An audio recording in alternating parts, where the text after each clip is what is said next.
সম্প্রতি শিক্ষার্থীরা বিদ্যালয়ে শহীদ মিনার ভাঙছে এমন একটি ভিডিও সামাজিক যোগাযোগ মাধ্যম ফেসবুকে ভাইরাল হয়েছে। ভিডিওতে ২১শে ফেব্রুয়ারি ভাষা শহীদদের প্রতি শ্রদ্ধা না জানিয়ে উল্টো শহীদ মিনার ভাঙচুর করা হচ্ছে এমন দাবি করা হলেও ঘটনাটি আসলে ভিন্ন। ঘটনাটি গত ২১শে ফেব্রুয়ারির নয়, বরং ১২ই ফেব্রুয়ারি বেলা ১১টার। ভিডিওটি ঝিনাইদহ সদর উপজেলার টিকারিবাজার মাধ্যমিক বিদ্যালয়ের। টিকারিবাজার মাধ্যমিক বিদ্যালয়ের সামনেই সুন্দর টাইলস করা একটি নতুন শহীদ মিনার রয়েছে।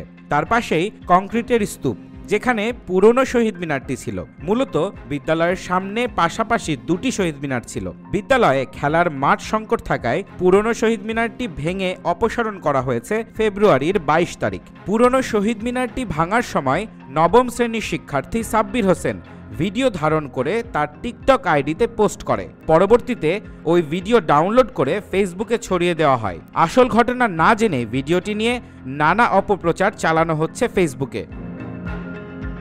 ঝিনাইদহ সদর উপজেলার টিকারি গ্রামের জিয়াউর রহমানের ছেলে ও টিকারিবাজার মাধ্যমিক বিদ্যালয়ের নবম শ্রেণীর শিক্ষার্থী মোহাম্মদ সাব্বির হোসেন বলেন, প্রথমত ভিডিওটি ছাড়া আমার ভুল হয়েছে, ভাবতেই পারিনি ভিডিওটি এমনভাবে ভাইরাল হবে। সাব্বির আরও জানায়, আমার ভিডিওর ক্যাপশন ছিল পাশেই নতুন শহীদ মিনার তৈরি করা হয়েছে, এজন্য পুরনো শহীদ মিনার ভেঙে ফেলা হয়েছে।